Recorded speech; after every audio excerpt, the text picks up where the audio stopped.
Saya pembeli nomor 16 di dunia.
Halo, saya Gerard Newtype yang niat banget ngejar helm ini.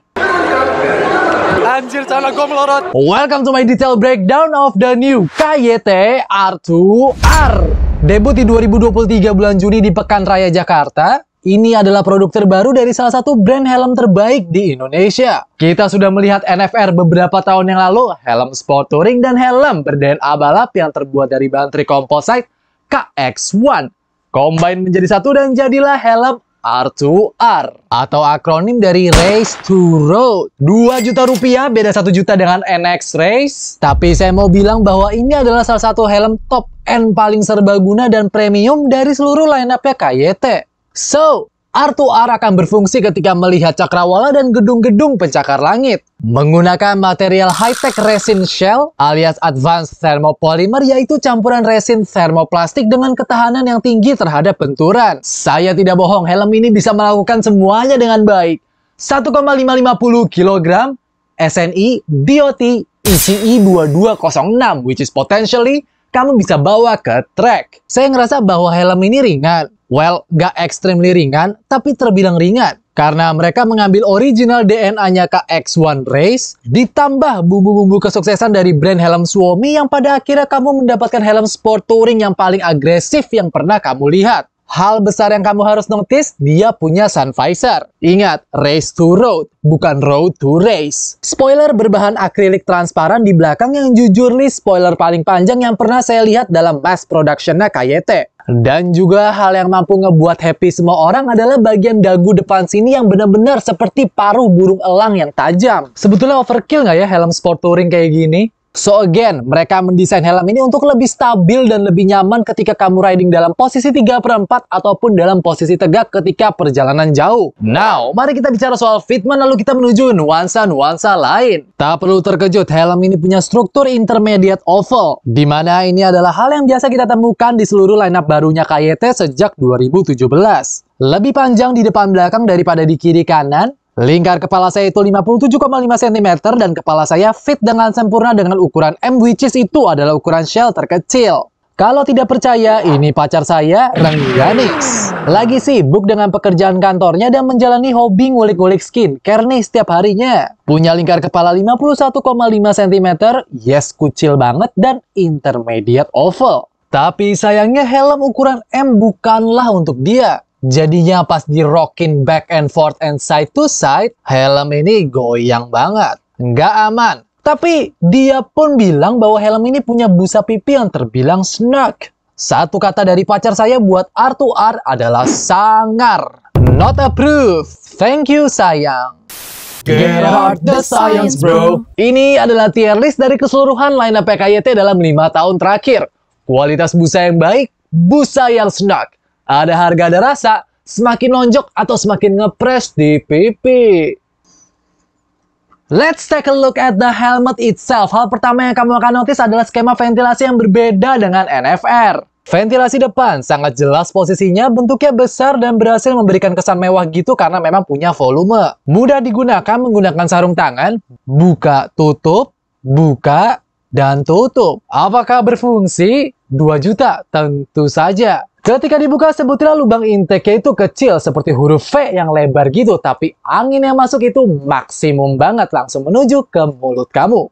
Mari kita menuju ke atas, ventilasi di atas kepala. Ventilasi R2R yang satu ini itu lokasinya bukan di depan, tapi di tengah helm gitu. Kenapa nggak di depan helm jika kamu bertanya? Sangat obvious, karena di shell bagian ini terdapat ruang yang mengakomodasi sebuah sun visor. Jadi mereka meletakkan ventilasi di atas helm. Active ventilations, aktif maksudnya kita bisa buka dan tutup, sleek dan minimalis banget. Secara sekilas dia itu menyatu dengan struktur helm.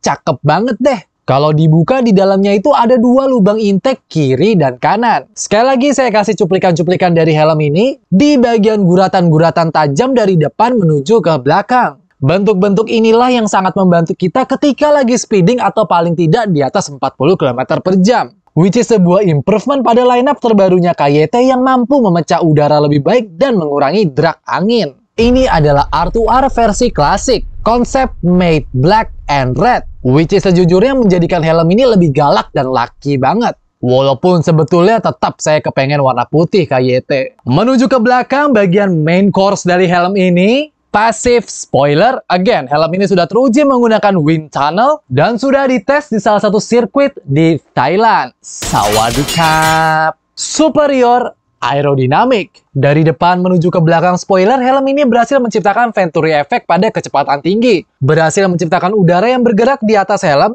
ke bertekanan rendah yang menyebabkan kelembapan panas dari dalam helm keluar di belakang sini. Aliran angin dari depan secara aktif disedot dan terbuang terekstrak dengan baik ke belakang. Rock solid banget secara aerodinamika ini helm. Helm dengan desain seperti ini dan dengan berat seperti ini itu tidak akan goyang pada saat tuck-in ataupun cornering 130 km per jam. Menuju ke visor utama, ber-DNA balap atau nama lainnya Optically Correct Class 1 Visor.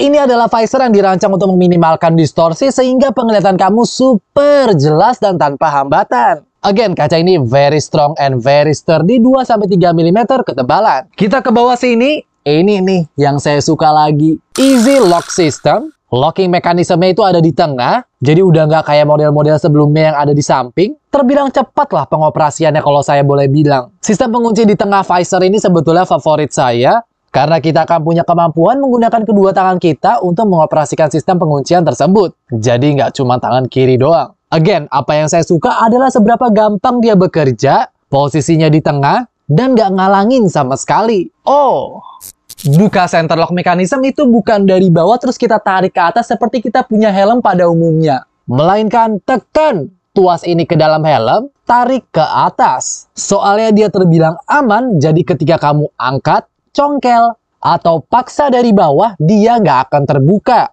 Lalu menutup. Dia kan bentuknya seperti huruf U kebalik gitu ya. Dua jari press ke bawah. Di tent helm ini ada 5.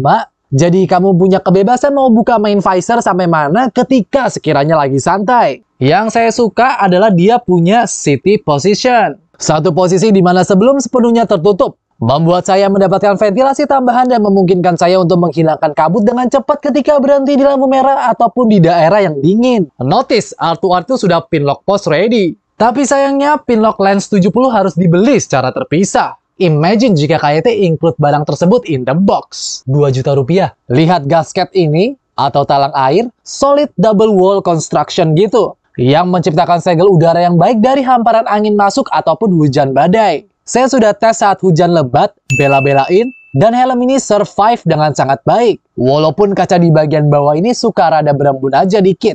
Dikit kok. Fitur berikutnya yaitu RTS atau Roto Translation System yang artinya main visor dengan sistem tersebut menciptakan segel yang sangat baik dari hamparan angin dan lain-lain. Jadi dia itu krak-krak-krak dan krak yang terakhir itu bukan cuman ke bawah tapi ke bawah terus ke belakang.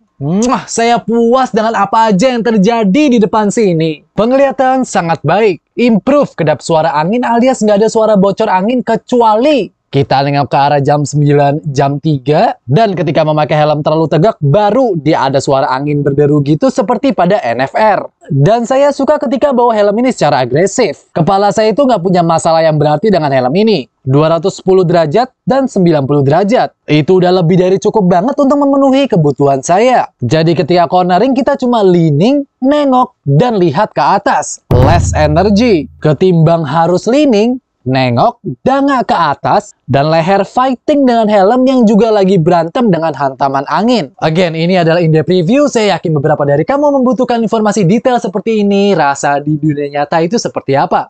Mari kita miringin helm ini. Ada tuas di sebelah kiri bawah sini.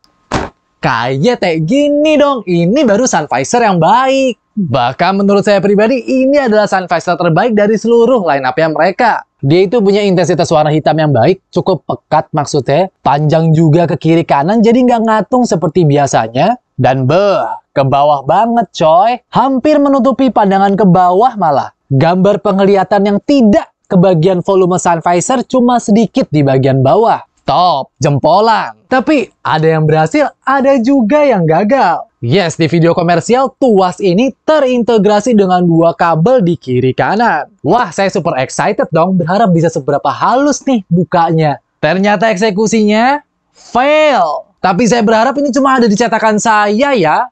Jadi begini, tuasnya itu ada 2 level. Bukaan pertama itu dia cuma 1/4 dan sisanya full terbuka. Tapi itu berat dan keset banget, men. Benar-benar butuh tenaga untuk ngebuka. Nggak smooth gitu. Fail yang kedua, saya sampai sekarang nggak bisa nutup dengan tenang. Kepala saya pasti berpindah. Kalau tadi buka butuh tenaga, ini nutup butuh lebih banyak tenaga lagi. Nggak refine menurut saya kualitasnya. Apa ini cuma cetakan saya aja? Kalau begitu ya bagus. Tapi gimana kalau memang desainnya seperti ini? Total saya nggak suka, at least ada 1 ruangan buat improvement tim KYT, kalau mau dengerin. Sejujurnya saya suka loh ada sun visor ini. Bukan tuasnya ya, adanya sun visor ini terbilang ekonomis di dompet. Jadi kamu nggak ada keinginan untuk beli secondary visor, maksudnya iridium gitu. 1, itu dana lagi dan optical class 1 itu nggak akan murah. 2, nggak semua mata orang nyaman pakai iridium di malam hari karena berbahaya. Yang ada malah dia buka terus itu visor sepanjang perjalanan pulang. Kalau beli iridium, sun visor ini 90% jadi nggak akan guna. Terus kamu ngapain beli 2 juta? 3 poin utama saya di situ. Jadi buat orang-orang yang ngomong, ada SV. Lo nggak tahu apa yang lagi lo omongin, men. Get out the science, bro. Helm, kepala, ventilasi depan, ventilasi atas. Angin akan menuju ke bagian belakang kepala kamu dan obviously bagian depan mulut kamu. Ketika dia ditutup, tidak akan terjadi apa-apa. Ketika dia dibuka, angin akan langsung menuju ke bagian belakang kepala kamu atau bagian unyeng-unyeng. Dan yes, ini adalah skema ventilasi KYT R2R. Dan yes, angin juga akan mengitari bagian daun telinga kamu.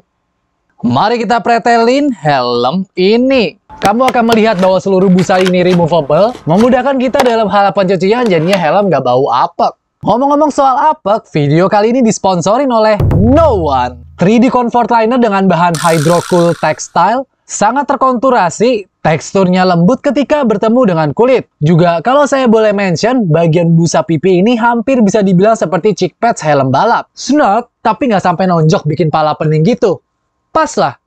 Pas, lebih kencengan dikit. Mereka merubah bagian pipi ini, dibuat lebih ketat dan rada menutup leher di bagian belakang. Jadi istilahnya kepala kesegel dengan baik, memberikan kenyamanan dalam perjalanan touring yang jauh. Bagus deh mereka mendalami bagian ini. Jadi ya nggak satu tipe helm itu busanya sama dengan helm lain yang berbeda tipe. Sekarang ini KYT atau Suomi lebih memikirkan untuk kenyamanan dan kekedapan suara di dalam helm. Akhirnya mereka tahu bahwa sesi 20 menit gaspol remblong di sirkuit itu sangat berbeda dengan 50 km commuting setiap harinya. Crown liner. Notice bagian besar tertutup di bagian atas ini. Fungsinya apa? Menurut tesis saya, ini berfungsi untuk menyangga aliran udara yang direct masuk lewat air intake. Jadinya kepala kamu bagian belakang itu tetap dingin dari ventilasi atas. Tapi alih-alih mereka juga berhasil mengurangi kebisingan suara angin yang pada umumnya user TTC dan NFR belum pernah ngerasain. Lagi-lagi saya mau ngingetin bahwa penilaian kekedapan suara itu super personal banget. Bada bing, bada boom. EPS. Parit-paritnya gede banget dari kiri ke kanan dan dari atas ke bawah. 4 lubang air intake 10 mm dan 4 lubang exhaust di bagian belakang. Yang akan berfungsi untuk mengalirkan udara tersirkulasi dari depan dan exit menuju ke belakang. Benar-benar racikan helm internasional banget ini R2R. Tak ketinggalan, ini adalah bentuk dari ventilasi depan. Ada full aksen motif karbon gitu di sekitar mulut depan helm. Keren banget. Label Eyeglasses Fit, EQRS. Kitab suci dengan pilihan bahasa Itali, Inggris, Prancis, Spanyol, dan negara kelahiran BMW. Ada lower trim cut yang jujur saya extremely suka banget, dan lubang speaker yang juga terbilang besar untuk mengakomodir com unit. Terima kasih banyak buat Mas Reza dan Mas Reka yang sudah berbaik hati mau mendukung channel New Type. Yes, sudah 10,25% terkumpul sebelum special video KYT TT Course. Size comparison. Ini ZS611, oli terbaik motor Matic. Udah pada tahu saya akan ngomong apa. NHK GPR Tech Street. Video saya sebelumnya helm budget pelajar 2023. Dan mystery box.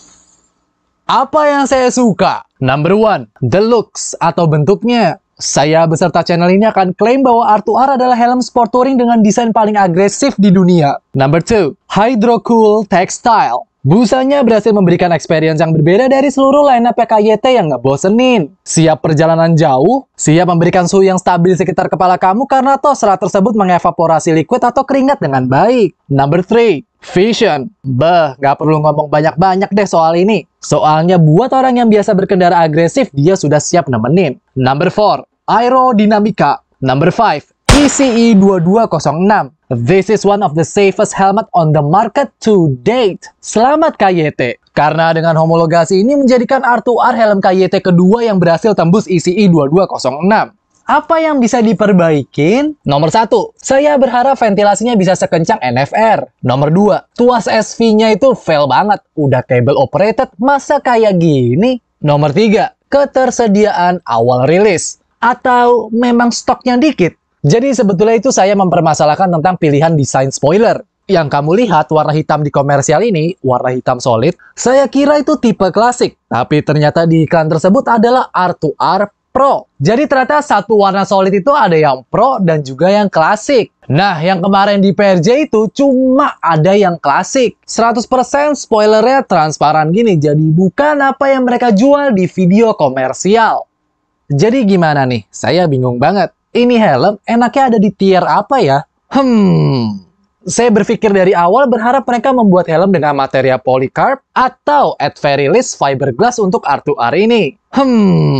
NFR kamu dapat helm yang nyaman, lebih murah, berisik, ventilasinya nyala. R2R helm yang setelah 5 tahun tetap aja cuma thermoplastik, tapi lebih aerodinamik, lebih nyaman lagi, lebih kedap, aliran udara dan busa di dalam itu juara banget. Plus, siap dibawa menjelajahi dunia. Apakah worth it saya bela-belain 2 kali ke PRJ karena nggak dapet itu helm di hari pertama? Apakah worth it bela-belain pepanasan demi dapetin helm warna putih, tapi ternyata cuma dibatasin satu ukuran, satu warna, satu tipe, cuma satu buah? Apakah worth it helm ini untuk masuk konten YouTube? Effort kali ini besar banget. Saya ngerasa channel saya itu cukup berkembang, puji Tuhan setiap hari pasti ada yang nge-sub. Komentarnya makin banjir apalagi di DM Instagram saya dari Januari 2023. Ide-ide dan cara pembahasan bahkan dicolong oleh channel-channel yang notabene lebih besar dan lebih dulu daripada New Type. Terhitung ada 386 komentar dengan tulisan, "Bang, gue beneran ambil helm ini gara-gara rekomendasi dan video lo." Jujur, komentar seperti itu selalu saya hitung, dan jujur, saya seneng banget gitu.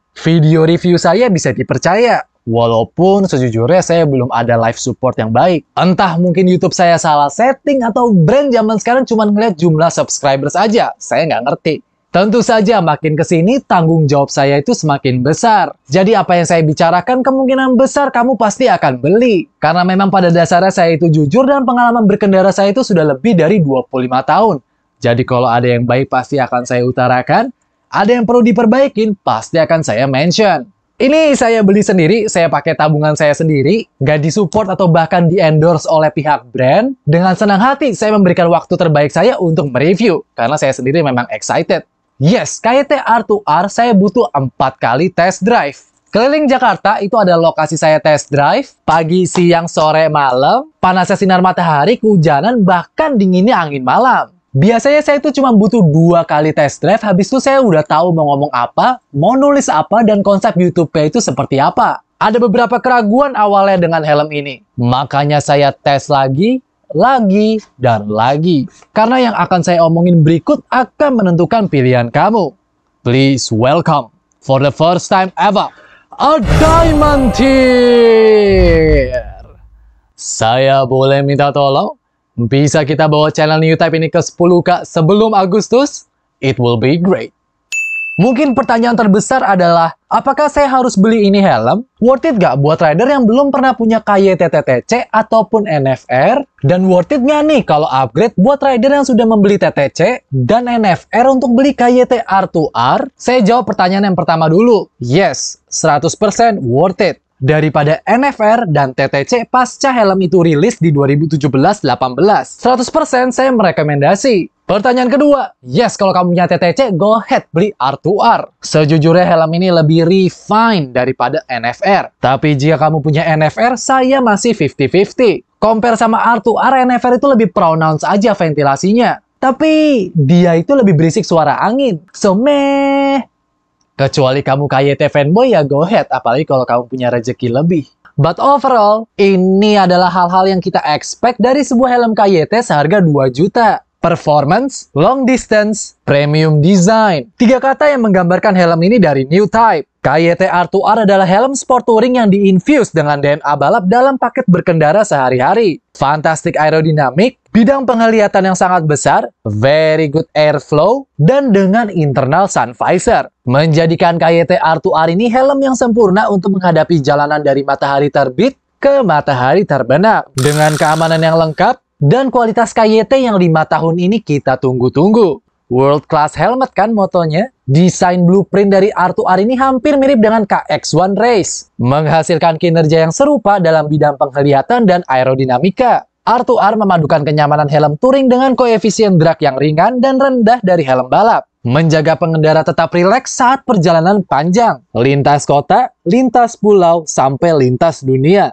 Penuh gaya dan elemen desain yang modern, sebagus tampilan R2R, kamu mungkin lupa sedang memakai helm karena fit dan kenyamanan yang alami. Sahabat berkendara atau bahkan pengendara lain pasti akan ngeliatin kamu terus. Karena untuk sementara ini, cuma sebagian orang doang yang punya. KYT, this is how you make a world-class helmet. Tapi gimana menurut kamu? Apakah KYT R2R ini bagus? Kurang bagus? Apakah dia butuh improvement? Atau tidak butuh improvement? Let me know in the comments down below. Saya Gerard New Type. Thank you so much for watching. I'll see you in the next awesome video. Ciao!